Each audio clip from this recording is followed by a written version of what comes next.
Hello प्यारे बच्चों, फिर से स्वागत है एक बार आपका हमारे इस छोटे से प्यारे से चैनल काइनेटिक एकेडमी में। तो बच्चों, आज है हमारा सदिश का लेक्चर नंबर 14, ठीक है। और लेक्चर नंबर 14 में आज आप पढ़ेंगे अदिश गुणनफल, स्केलर प्रोडक्ट और डॉट प्रोडक्ट जिसे बोलते हैं, ठीक है। तो इससे पहले आपने स्थिति और विस्थापन सदिश को पढ़ा, उसके न्यूमेरिकल किए, और हमारा सदिश वाला चैप्टर बहुत ज़्यादा टाइम ले गया हमसे, है ना। अभी भी इसमें 4-5 लेक्चर और बचे हैं।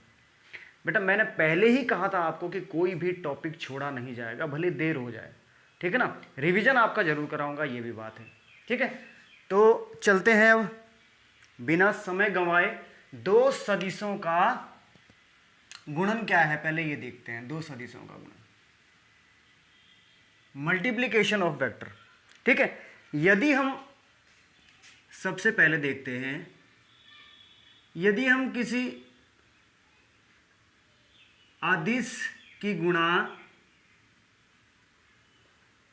सदिश से करें तो बच्चों क्या आएगा, बताओ बताओ जरा, दिमाग लगा के बताओ। अदिश आएगा या सदिश आएगा? वो राशि सदिश आएगी या अदिश आएगी? यदि हम एक अदिश राशि की गुणा करें और एक सदिश राशि की गुणा करें तो दोनों में उत्तर क्या आएगा?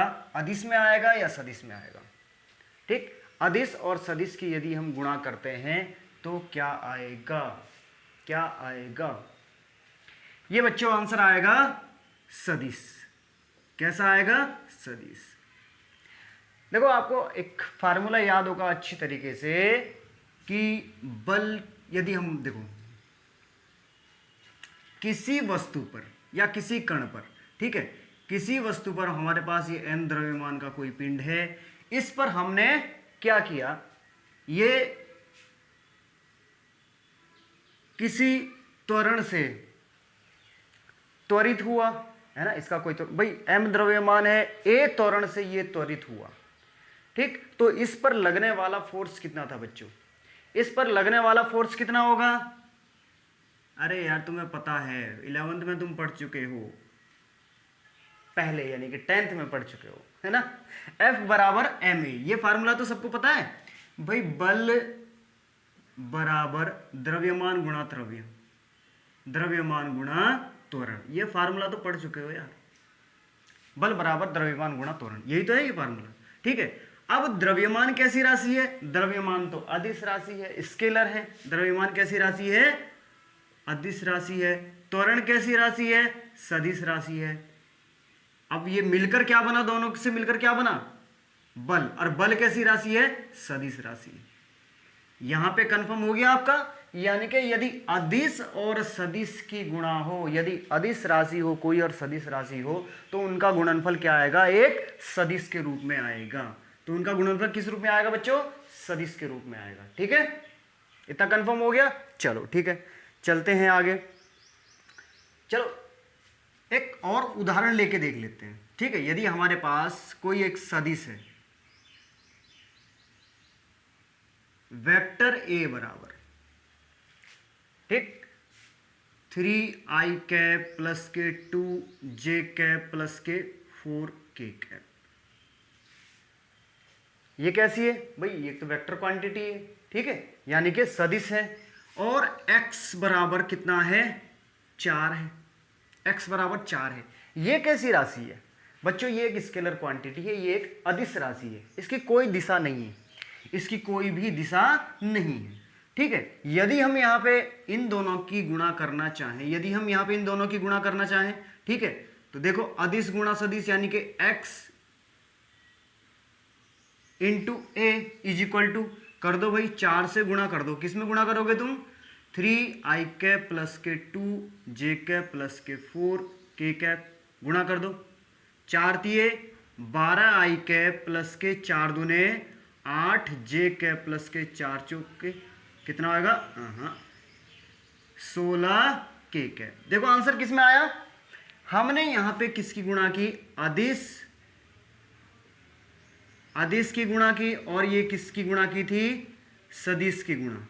अदिश और सदिश की गुणा करके क्या है बच्चों? ये आंसर किस फॉर्म में आया? यह आंसर आया सदिश के फॉर्म में। किस फॉर्म में आया? सदिश के फॉर्म में।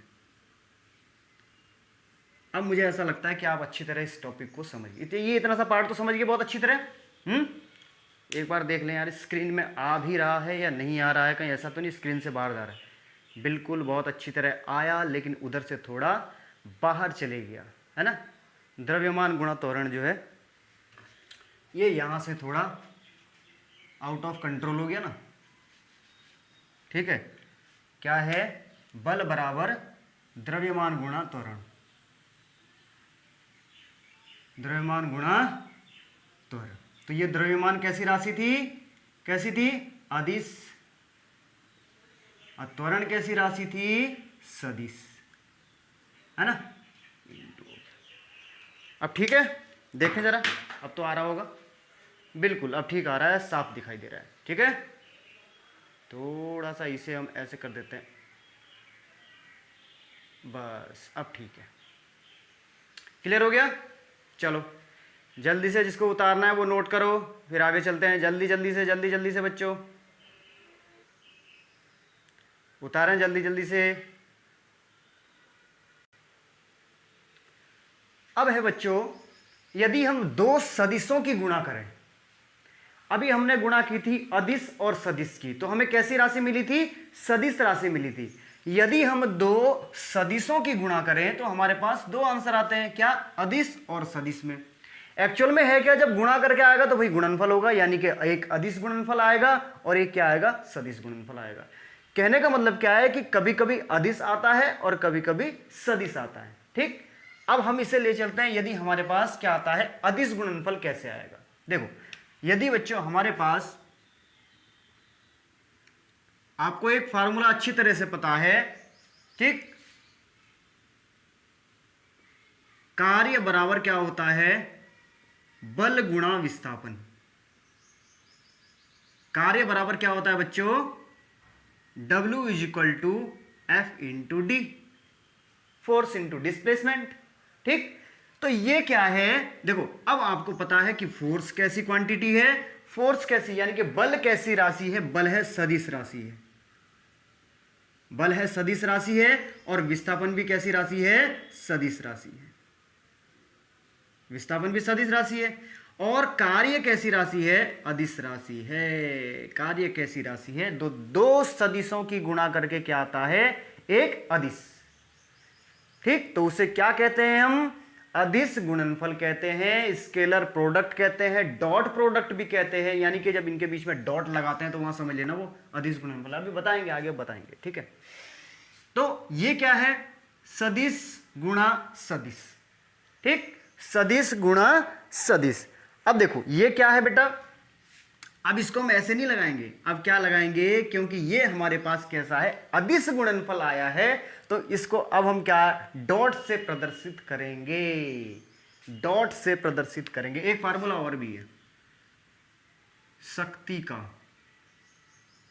ठीक, क्या होता है, बल गुणा वेग। अब देखो वेग नहीं है, अब इस तरीके से नहीं लिखेंगे इसे, बल डॉट वेग, क्या लिखेंगे, बल डॉट वेग। अब शक्ति कैसी राशि है भाई, शक्ति क्या है, अदिश राशि है, शक्ति की कोई दिशा तो नहीं होती। बल क्या है, बल क्या है बच्चों, एक सदिश राशि है, बल क्या है, एक सदिश राशि है, और वेग यानी कि वेलोसिटी क्या है, सदिश राशि है। Dot is equal to scalar quantity, ठीक, स्केलर प्रोडक्ट। बात समझ में आ गई, ये क्या आ गया, स्केलर प्रोडक्ट। इसे क्या कहते हैं, स्केलर प्रोडक्ट भी कहते हैं, डॉट प्रोडक्ट भी कहते हैं, क्योंकि यहां क्या लग गया है, डॉट लग गया है, ठीक है। ये क्या है, पावर, शक्ति। इंग्लिश मीडियम वाले बच्चे यदि देख रहे होंगे, ओहो, ये क्या है, फोर्स हो गया, और ये क्या है आपकी वेलोसिटी, ये क्या है आपकी वेलोसिटी है। बच्चों इतनी बात समझ में आ गई, इतनी बात समझ में आ गई बच्चों। P बराबर F डॉट V, P बराबर F डॉट V, इस तरीके से। बच्चों इतनी बात समझ में आ गई, वेरी गुड। अब ये अच्छी तरह अपने दिमाग में बिठा लो, यदि स्केलर प्रोडक्ट की बात हो रही है यानी कि अदिश गुणन की बात हो रही है, तो वहां पे क्या आएगा? डॉट आएगा हमेशा। क्या आएगा बच्चों? वहां पे डॉट आएगा हमेशा। ठीक है, जब हमारे पास अदिश गुणनफल की बात हो रही है, अदिश गुणन की बात हो, तो वहां पे डॉट आएगा। क्रॉस जहां पे लगेगा वो तो हमारा सदिश गुणन हो जाएगा, वो हमारा क्या हो जाएगा? सदिश गुणन हो जाएगा। जहां पे हमारा डॉट लगेगा वो क्या हो जाएगा बच्चों? अदिश गुणन हो जाएगा। ठीक है, इस बात को ध्यान रखना। अब यदि हमारे पास देखो, ये हमारा पहला पॉइंट था, ये हाँ ठीक है, इसका पहला पार्ट था, ए पार्ट लिख लो इसे। ए पार्ट कब था? जब हमारे पास क्या था? सदिश गुणा सदिश अदिश आ रहा था। अब हमारे पास बी पार्ट में क्या है कि सदिश गुणा सदिश बराबर क्या आ रहा है? सदिश ही आ रहा हो। जब हमारे पास सदिश गुणा सदिश क्या आ रहा हो? सदिश ही आ रहा हो। ऐसा क्या होता है हमारे पास बच्चों? देखो ये आगे आएगा, अभी इसका कोई मतलब नहीं, क्योंकि अभी हम क्या करा रहे हैं? स्केलर प्रोडक्ट और डॉट प्रोडक्ट यानी कि अदिश गुणनफल करा रहे हैं। अभी केवल अभी अदिश गुणन की बात हो रही है। ये तो खाली एक अभी एग्जांपल दे रहे हैं कि यहां आया है, एक बार ये बता देते हैं। यहां पे क्रॉस प्रोडक्ट आएगा, ध्यान रखना। ये क्या है? जैसे ये डॉट प्रोडक्ट है वैसे ये क्रॉस प्रोडक्ट है। और ये क्या होता है? देखो बल बल आघूर्ण क्या होता है? बल आघूर्ण। बल आघूर्ण कैसी राशि है बच्चों? सदिश राशि है। ये कैसी है? सदिश राशि है। अब यहां देखो जरा, ठीक, सदिश राशि है तो बल गुणा बल कैसी राशि है? सदिश राशि है। क्रिया रेखा से लंबवत दूरी होता है ना, क्रिया फार्मूला यही होता है ना, क्रिया रेखा से लंबवत दूरी, लंबवत दूरी। ठीक है, कहने का मतलब क्या है? Tau is equal to force into D नहीं कर सकते यहां पे, डी तो चलो डिस्टेंस भी हम कह सकते हैं यहां पे, ठीक है, लेकिन उसे क्या लिखते हैं? आर लिख देते हैं। देखो क्रॉस प्रोडक्ट हो गया एक, तो पहले ही पता चल गया, ठीक, पहले पता चल गया कि ये क्या है? हमारा सदिश गुणनफल की बात हो रही है। यहां पे किसकी बात हो रही है? सदिश गुणनफल की। जहां पे क्रॉस आ जाएगा वहां पे समझ लेना सदिश गुणनफल की बात हो रही है। अरे देखो थोड़ा सा टेक्निकल दिमाग से सोचना यार। डॉट कोई दिशा नहीं है, नहीं पता किधर को जा रहा है, कोई दिशा नहीं है हमारे पास। क्रॉस पहले ही समझ लेना कि इसकी दिशा ये है, ये है, ये है, ये है, बस इसकी कोई दिशा नहीं है, ये अदिश हो गया। ठीक है, इसकी दिशा लग रही है तो ये क्या हो जाएगा? सदिश हो गया। भाई इंडिकेट कर रहा है ना, ये देखो इधर जा रहा है, इधर जा रहा है, तो दिशाएं मतलब ऐसे लग रहा है जैसे दिशाएं फिक्स है इसके पास। ठीक है, इसके पास कोई दिशा नहीं है भाई, डॉट है चारों तरफ से, गोल है। बात समझ में आ गई? ये थोड़े थोड़े टेक्निकल पॉइंट होते हैं, अपने आप इन्हें बना लिया करो, अपने आप इन्हें बना लिया करो। कोई फिजिक्स में नहीं दिए हुए कि हाँ ये डॉट है तो इस वजह से इसे डॉट प्रोडक्ट कहते हैं। ठीक है, तो इतनी सी बात पता चल गई बच्चों? Very good. ओहो हो, हम थोड़ा ज़्यादा नीचे चले गए बच्चों, हैं? गड़बड़ हुआ मामला। सदिश गुणा सदिश बराबर यदि हम सदिश करते हैं, ठीक है, और इसको पूरे में ऐसे लिख देते हैं। ठीक है, कैसे?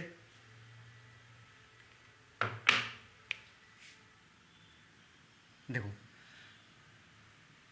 बल गुणा क्रिया रेखा से लंबवत दूरी, लंबवत दूरी बराबर क्या होता है? बल आघूर्ण। क्या होता है? बल आघूर्ण। तो बल आघूर्ण भी कैसी राशि है? ये। ठीक है, बात समझ में आ गई? इसको अलग कर देते हैं। ठीक है, कहने का मतलब क्या था कि ये क्या हो गया था हमारे पास? टाउ इज इक्वल टू क्या था? फोर्स इनटू डिस्प्लेसमेंट लिख दो या क्या लिख दो, आर लिखवाया था हमने, ये क्रिया रेखा से लंबवत दूरी। ठीक है, अब बात समझ में आएगी? अब दिखाई दे रहा होगा साफ, बिल्कुल साफ दिखाई दे रहा है। ठीक है, तो उतार लिया बच्चों इसे, बात समझ में आ गई है आपको? ठीक, क्या था हमारे पास? जब हमारे पास क्या था? सदिश गुणा सदिश क्या आ रहा था, एक अदिश आता है, तो ये आपके पास समझा दिया हमने इसके एग्जाम्पल, ठीक है। और किससे प्रदर्शित करते हैं इसे, डॉट से, जहां डॉट लगा हो वो क्या हो गया हमारा स्केलर मल्टीप्लीकेशन, ठीक है। और अदिश के लिए क्या आ जाएगा, cross product, dot product cross product, ठीक है। स्केलर यानी कि अदिश के लिए डॉट प्रोडक्ट और सदिश के लिए, सदिश गुणनफल के लिए क्रॉस प्रोडक्ट, ठीक है। बस इतना ध्यान रखना। चले आगे, उतार लो इसे जल्दी से, यदि आपको लग रहा है उतारने लायक है तो उतार लो जल्दी जल्दी से। 1 2 3 4 5। अब है बच्चों हमारे पास दो सदिशों का अदिश गुणन, जिसकी हम बात कर रहे थे आज, ठीक है। दो सदिशों का अदिश गुणन क्या है, ठीक। दो सदिशों का अदिश गुणन, देखो बच्चों हमारे पास यहां पे दो सदिश दिए हुए हैं ए और बी, ठीक। ए और बी है और जिनके बीच का कोण कितना है, थीटा है। देखो दो सदिश ये तभी कोई कोण बना पाते हैं जब इनकी टेल टू टेल मिली हो, यानी कि बिल्कुल ठीक है। कोण कौन सा होता है, जो दो सदिशों की पूंछ से मिलकर बना होता है, ठीक है। तो इनका गुणन, अदिश गुणन क्या होगा बच्चों, अभी आपको बताया भी था, है ना। कैसे करते हैं, डॉट से, डॉट से। ए डॉट बी का मतलब आप अच्छी तरह जानते हैं, ए डॉट बी क्या आएगा, ए का मैग्नीट्यूड यानी कि ए का परिमाण, बी का परिमाण, और कितना आएगा, क्या आएगा, cos theta, angle between A and B, cos theta. ये इसका फार्मूला है भाई। जब ये परिमाण आ गया, अब यहां पे देखो दो सदिशों का अदिश गुणन, दो सदिशों का अदिश गुणन, ये अदिश राशि होगी, ये स्केलर क्वांटिटी आएगी बच्चों, ध्यान रखना। देखो ये क्या है, मैग्नीट्यूड है, यहां पे कोई डायरेक्शन नहीं होगी, ये परिमाण है, दोनों की वैल्यू आएगी 2 3 4 5 6 कुछ भी दी गई हो, ठीक है, दोनों की गुणा करके, और कॉस थीटा की वैल्यू लिखी जाएगी, जितना कोण होगा उसका संख्यात्मक मान जो भी लिखा जाएगा, तो ये क्या आएगी, स्केलर वैल्यू आएगी, ठीक है, यानी कि अदिश, अदिश मान आएगा इसका, ठीक है ना। इसकी वैल्यू क्या आएगी, स्केलर में आएगी, ठीक है बच्चों, ध्यान रखना। जैसे अभी हमारे पास, ओहो बेचारे की कमर टेढ़ी हो गई, ये हमारे पास कोई सदिश है दिए हुए, ठीक है। एक दिया हुआ है 5 मीटर की दूरी, और फोर्स कितना दिया हुआ है इस पर कोई फोर्स लग रहा है इधर, F बराबर 3 न्यूटन का फोर्स लग रहा है, 3 न्यूटन का फोर्स लग रहा है, ठीक है। डिस्टेंस कितनी दी गई है, 5 मीटर दी गई है, डिस्टेंस कितनी दी गई है, 5 मीटर दी गई है।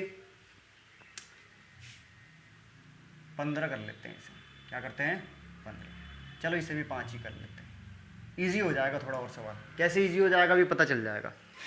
मान लिया ये कोण हमने कितने का मान लिया, 37 डिग्री का मान लिया। अभी ये भी बताएंगे 37 डिग्री का क्यों माना, ठीक है। सवाल ही ऐसे बनने होते हैं कि उनका आंसर फिर इजीली निकल जाए बच्चों, ठीक है। अब ये 37 डिग्री का हमारे पास, अब हम इसका क्या करेंगे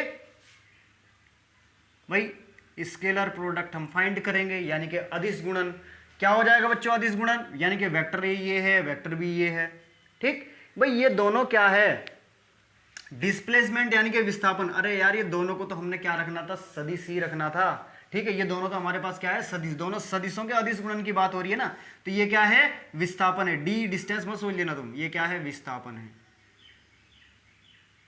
यानी कि किसी कण का विस्थापन, किसी कण में कितने 5 न्यूटन का बल लगाया गया और 5 ही मीटर उसमें क्या हुआ, विस्थापन हो गया, 5 मीटर क्या हो गया, विस्थापन, ठीक। तो उनका क्या ज्ञात करना है, हमें अदिश गुणन ज्ञात करना है, ठीक है। कर दो भाई अदिश गुणन ज्ञात कर दो यार। ए डॉट बी बराबर magnitude of A magnitude of B cos theta. अब चलो इन दोनों का मान तो हमारे पास दिया हुआ है कॉस थीटा, यहाँ देखो ऐसे निकालते हैं, ये इसलिए मैंने 37 रखा था। जब हमारे पास कोई समकोण त्रिभुज हो, ठीक है, हम इस पे क्या डाल लेते हैं, लंब डाल लेते हैं, ठीक है। ये कोण कितने का था बच्चों, 37 डिग्री का था। तो समकोण त्रिभुज में यदि एक कोण 37 डिग्री का हो, दूसरा कोण भाई एक तो 90 का होगा ही होगा, ये कोण तो 90 का है, तो ये वाला कोण, बाकी बचा कोण कितने का होगा, 53 डिग्री का, ये भी तुम्हें पता चल जाता है, ठीक है। 37 53 यानी कि समकोण त्रिभुज में बाकी जो दो कोण होते हैं 90 डिग्री के कोण के अलावा वो 37-53 के। अगर एक कोण कितने का हो हमें पता चल जाए 37 का है तो दूसरा क्या हो जाएगा 53 का हो जाएगा। अब इसमें देखो आसानी से पता लगा सकते हो तुम, ये वाली भुजा कितने की है 5 की है, ये 3 की है, ये कितने की है भाई, ये कितने की होगी।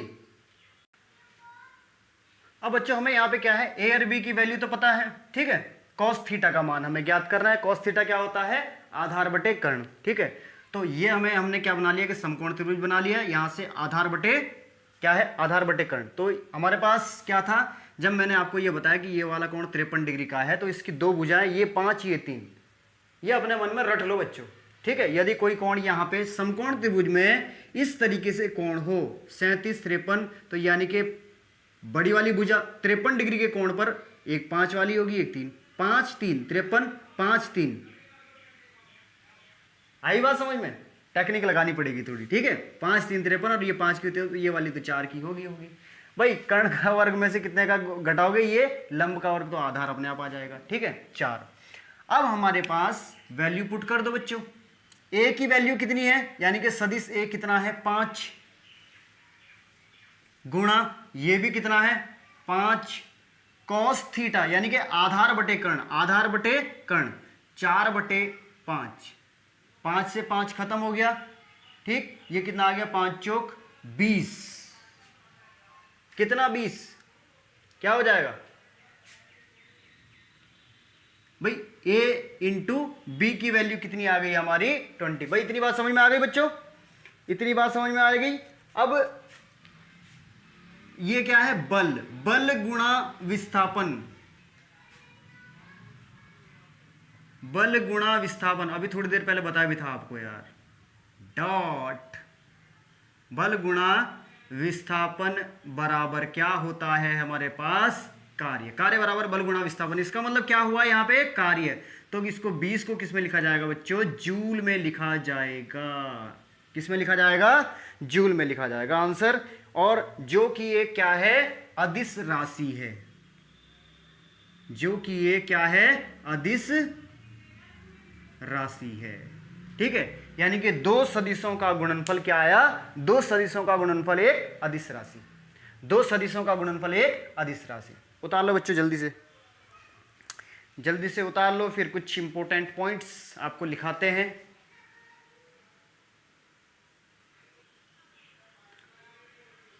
तो अब कुछ कंडीशन से बेटा इन सम स्पेशल केसेस, ठीक, कुछ अन्य महत्वपूर्ण परिस्थितियों में जब थीटा की वैल्यू 0 हो तब हमारा स्केलर प्रोडक्ट यानी कि डॉट प्रोडक्ट कितना आएगा, ठीक है, दो सदिशों का, ठीक।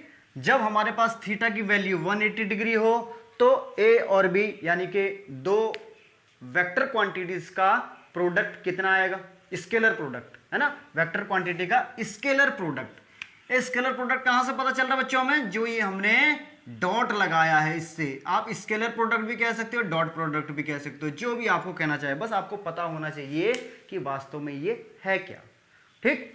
अब चलो बात करते हैं ए डॉट बी। तो आपको पता है formula, magnitude of A magnitude of B यानी कि दोनों का परिमाण, जो भी वैल्यू दी गई हो 1 2 3 4 5 6 7 8, ठीक। और कॉस कितना आएगा 0, कॉस 0 डिग्री। तो कॉस 0 डिग्री की वैल्यू बच्चों कितनी होती है 1 होती है, कॉस 0 डिग्री की वैल्यू कितनी होती है 1 होती है। तो यहां पे क्या मान आ जाएगा ए और बी, ए बी इंटू 1 बराबर कितना आएगा ए बी आ जाएगा, बराबर कितना आ जाएगा ए बी आ जाएगा। इसका मान कितना आ जाएगा बच्चों ए बी आ जाएगा, ठीक है। जो कि ये वैल्यू क्या है कॉस थीटा का, ये मान सबसे अधिकतम मानों में है, क्योंकि कॉस 0 की वैल्यू क्या होती है 1 होती है, जो कि सबसे अधिकतम मान है, ठीक है। किस सबसे ज्यादा अधिकतम मान यानी कि अधिकतम मान है कॉस थीटा का 1, ठीक है। चलो ये आ गया हमारे पास 1। अब आते हैं इसके बाद हम किसमें, यहां पे लिख भी दो कॉस थीटा का अधिकतम मान, अधिकतम मान अब तो भूलोगे नहीं बिल्कुल भी, ठीक है। अब आ जाओ यहाँ पे भी, अब थीटा क्या है 180 डिग्री है, तो वही फार्मूला तो वही लगेगा, कॉस 180 डिग्री, ठीक है। Magnitude of A magnitude of B वगैरह, कॉस 180 क्या होता है बच्चों, -1 होता है। कॉस 180 क्या होता है, -1 होता है। तो क्या आ जाएगा, magnitude of A magnitude of B यानी कि -1, तो कितना हो जाएगा बच्चों, माइनस का ए बी हो जाएगा। इसका मान क्या हो जाएगा, माइनस का ए बी। और ये क्या है बेटा, ठीक, अधिकतम मान नेगेटिव में, अधिकतम मान ये तो है पॉजिटिव में, ठीक। और ये क्या है, माइनस के ए बी, कॉस थीटा का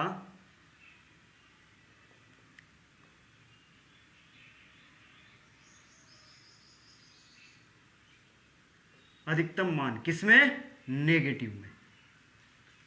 भाई नेगेटिव में 1 ही तो रहेगा, ठीक है, नेगेटिव में 1 है, ये कॉस थीटा का अधिकतम मान, ठीक है।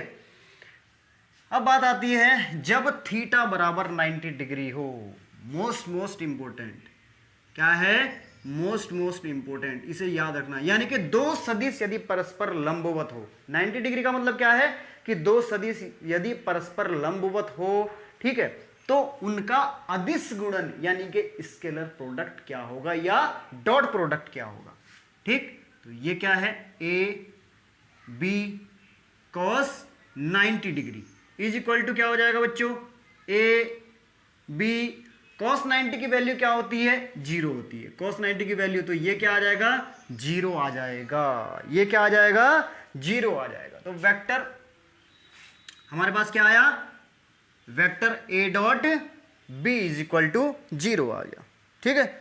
दो सदिश परस्पर लंबवत हो तो उनका अदिश गुणनफल क्या होता है, 0 होता है। लिख दो यहां पे, यदि दो सदिश क्या हो, परस्पर लंबवत हो, परस्पर लंबवत हो तो उनका अदिश गुणनफल क्या होता है बच्चों, 0 होता है। क्या होता है, 0, ठीक है। अदिश देखो जरा स्क्रीन में आ रहा है नहीं आ रहा है, देखो स्क्रीन से बाहर चला गया ना, गंदी बात। शून्य होता है, ठीक है, वेरी इंपॉर्टेंट।